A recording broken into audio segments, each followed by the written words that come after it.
Here's a quick update on the very stupid thing I did. If you haven't been following, you know that I moved my nectarine tree a few days ago, and the only way I could have moved it at a worse time is if I'd done it in the middle of summer, in the middle of a drought.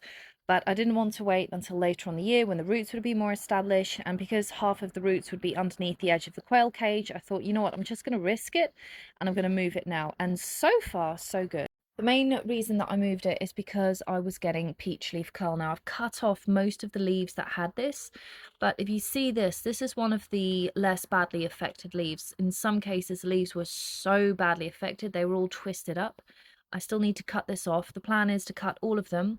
I'm putting them down here to act as a mulch. And then I have this amazing little irrigation tool. Now this is something that my husband bought, but I think I can make something very similar from just some spare copper pipe that I've got, but I'll do a DIY for that once I've tried it out and made sure that it works. The way that it works is it's just a spike that goes into the ground, and then it has a little outlet out here, and you can adjust how quickly the water gets released into the ground. And I have this massive bottle. This is just a water bottle from Lidl that I filled up with rainwater. So we saved Coke bottles, and we have quite a few of those spare for exactly this kind of well, not problem, but reason.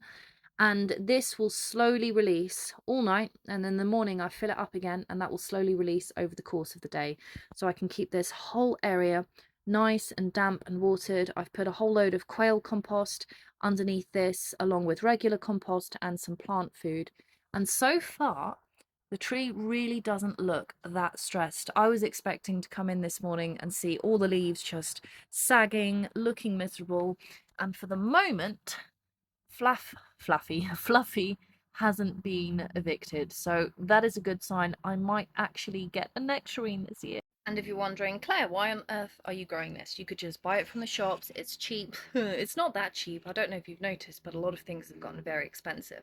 So I figured I'd rather buy the tree now while I can afford to do so, and then get free food for the next 20 or 30 years. That seems like a good investment to me, so worth the risk.